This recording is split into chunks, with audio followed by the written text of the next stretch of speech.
Guys, what's up? What is good? What is going on? It's me, Kitty on a Leash, here with a manga review on Imperfect Girl, Volume 1. This is going to be my first impressions on the first volume, if I like it or not. And yeah. So, first of all, Imperfect Girl. What initially drew me into this book is the artwork, the cover. What is this girl?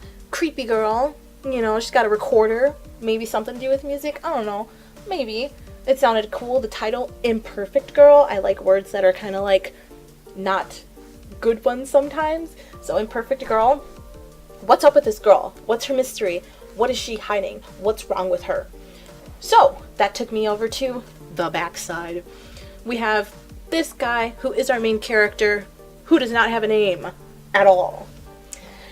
And I thought that the art was really pretty. I love the colors. I love that this, there's like a pink tone and then there's like a bluey tone. And it looks really cool, right? I'm just gonna tell you right now, I did not like this manga at all. It's not that great. I'm holding it backwards. It was not that great. I did not really care for this volume. So, anyway, what is Imperfect Girl? Checking out the backside, we've got legendary novelist Nisioisin partners up with Mitsuru Hattori in this 3-volume graphic novel adaptation of one of his mystery novels. So this is based off of a mystery novel. I looked up this guy, Nisioisin, and apparently he's won some type of Nobel Prize award. So he is a grade A author, okay? This guy, or female, does amazing work. So you would think this would be really great, right? Okay, let's look at the back. Looking back on it now, I realized that incident is what turned me into the novelist I am today. That's an author from this character. That's a quote from this character here.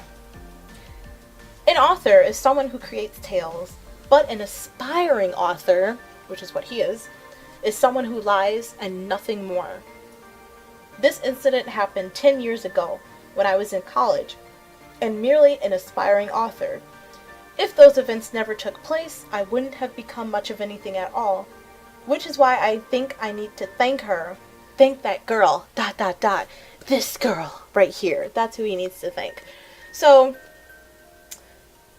I'm interested. Okay, it's supposed to be a mystery manga, which is totally fine. I love mysteries. I love horror. I love suspense. So this was definitely something I needed to pick up. So, getting into the story. What is the story about? We have our main character, who is this guy. Let me find a picture of him. This guy, okay? He's a college student. He is an author, an aspiring author. He writes these super interesting novels, and he sends them off to these publishers with hopes of getting published, getting in a magazine one day, and he keeps getting the door shut in front of him. Nobody's interested in his work. He's just not a skilled author. He even says in his own words, I'm lacking something. I'm a very unskilled writer. He loves writing though. He does it all the time. He lives, breathes, and drinks writing basically. But he just doesn't have that edge that other people do.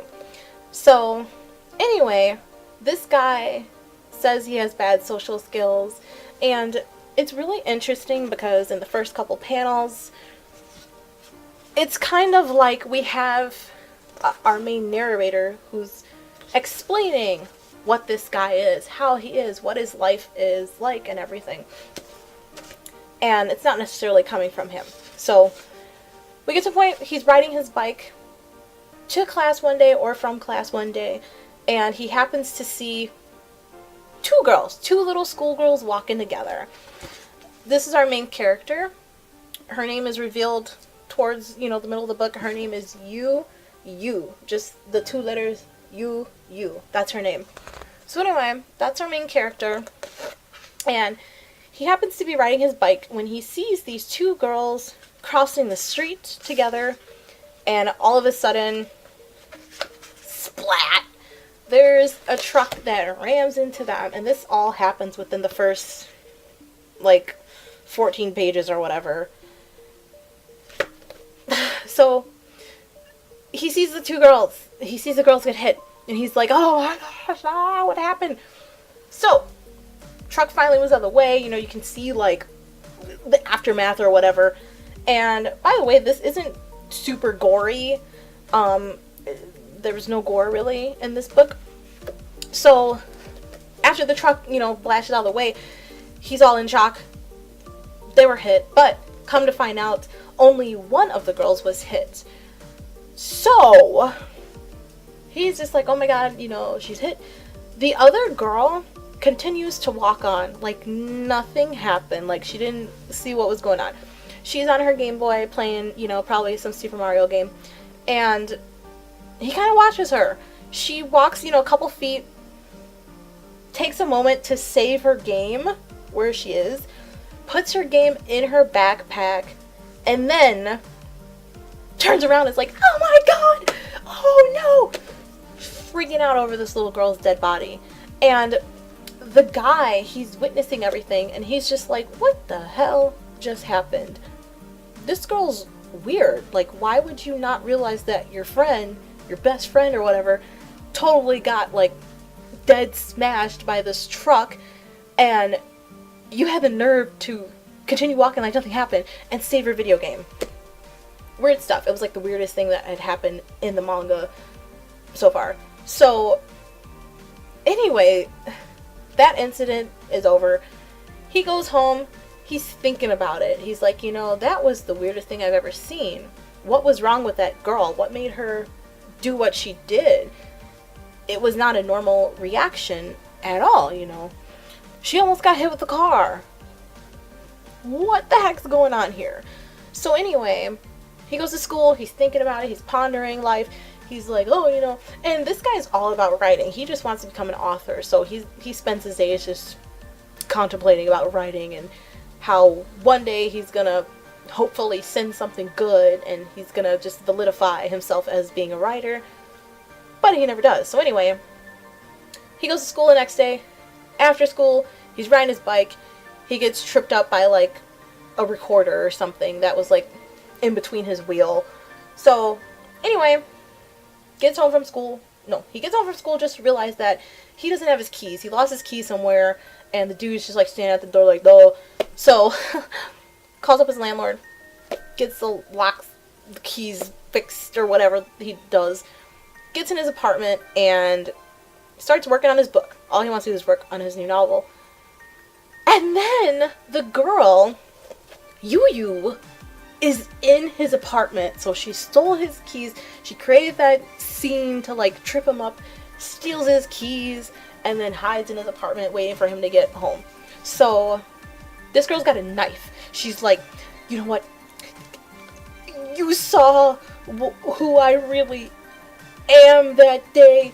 And this is a little girl. She's a 4th grader. She's just like, you saw what I am. So I can't let you go on and tell people things and blah blah blah. So again, I'm putting in a lot more words than is actually happening in this scene. For instance, let me go to this. Here, she's like, my name is Yu. Yu is my name. And this girl doesn't really talk like a normal kid. It's like she has difficulty either talking, everything's a little broken or a little confusing to read, and she doesn't say much. Basically, she's in his apartment. She wants to take him as hostage, which she does. And I'm trying not to give many spoilers. This is within the first, maybe 1/4 of the book.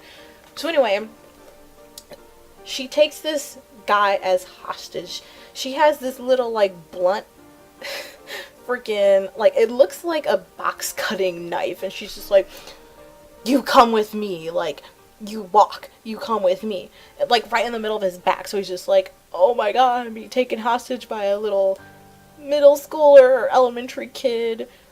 This is crazy, but whatever. He basically just complies and does it. So he knows something's wrong with the girl because of the situation that had happened before, and now this girl is trying to keep him as hostage, and she's got a friggin' knife in his back. So anyway, that's all I'm really going to say about that form of the plot right now, because then, I swear to goodness, this book does not really explain what the hell's going on at all. Like, if you read the back, I had no idea that this guy was going to get held hostage by a freaking elementary kid. I had no idea. So, it does a poor job of explaining what the heck this story is really about, but this story is basically about these two characters. It's about this little girl, Yu. It's about this guy here, this college student, and their situation of him just being imprisoned or held hostage by this girl. I don't want to say anything else because it will be a little bit more spoilery, but I kid you not, you are not missing much. Nothing literally happens that much. She keeps him in a closet. A freaking closet, okay? There's no locks on it. It's not like it's made of stainless steel or anything. It's a freaking closet. I hate this main character. This guy is so wimpy. He doesn't do anything throughout the whole situation. He doesn't do anything. He doesn't try. He doesn't try to seek help. He just assumes that things are going to maybe get better, and they don't. And this happens over like the course of like 2 or 3 days. I don't give a hoot about what happens to him because he is a very boring, bland character. Yu's a very boring character. This whole book is just boring, okay? It's boring, and the story just doesn't explain anything. You see Yu, and not every time she's on screen, but a lot of the times you see these silhouettes of like fish. I don't know if they're fish spirits. I don't know if she's a fish. I just have no idea what the heck's going on. But you see like these fish silhouettes around her. So I'm assuming it has something to do with her story or whatever, but nothing is explained in this whole volume.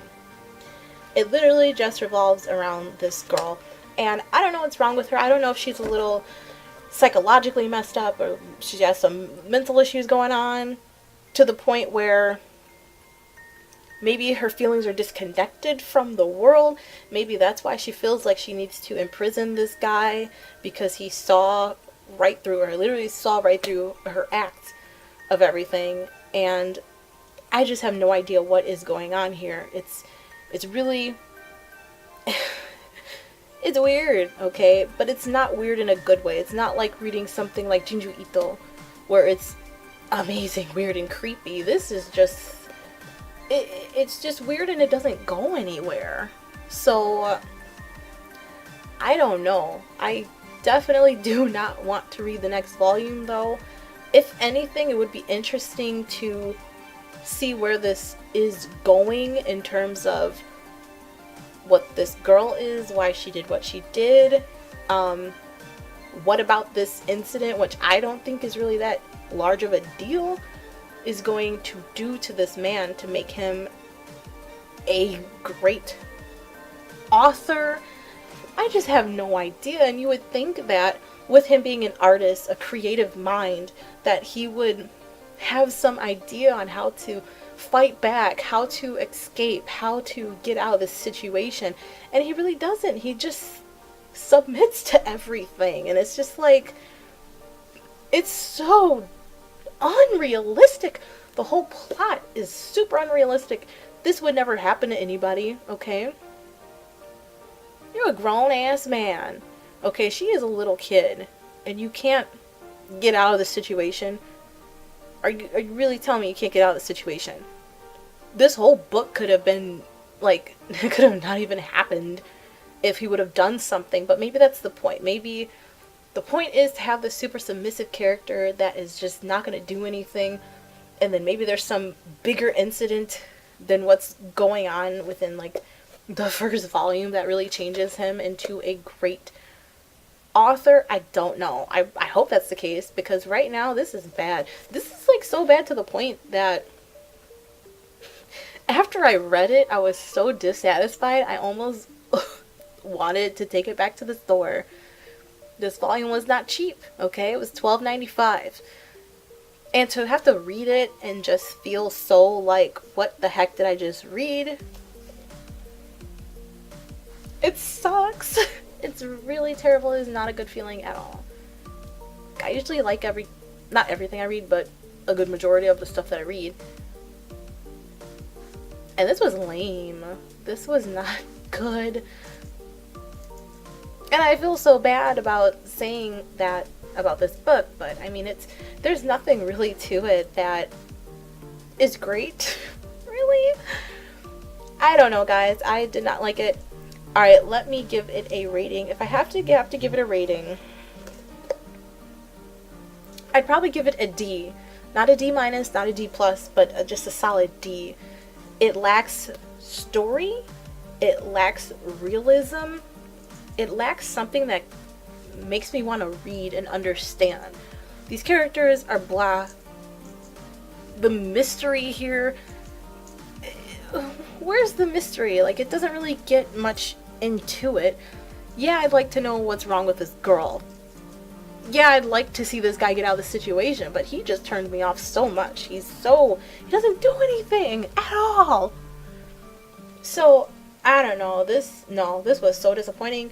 I cannot recommend you read it. Maybe if you are interested, check out the first, like, if you are interested in the story somehow, skim through it a little bit at your Barnes & Noble or wherever you get the manga. Skim through it, because I'm going to tell you right now, this is not a promising read. It sounds a lot more interesting than it really was for me, so I don't know. You have been warned. The only really good thing I could say about this is that the narration was good. It was just the plot, the story, it was just so odd and so lackluster, you know? And the art is really pretty. I do like the, you know, just for example, I do like the characters. I like the panels. I feel like you get a lot in this, but everything's so lackluster. Nothing makes sense. Just try and avoid this if you can. I can't recommend it. I really can't. So, yeah. All in all, first impressions, not too impressed with this volume 1 so far. I'm hoping volume 2 is going to be good, or much better than the first one was. So, I don't know, you would expect a little bit, I don't know, I was kind of hoping that it would be really great because it's coming from this really good novelist, and I don't know, this was not the manga for me, and that's fine. So anyway, guys, this is me, Kitty, and I am out. Bye!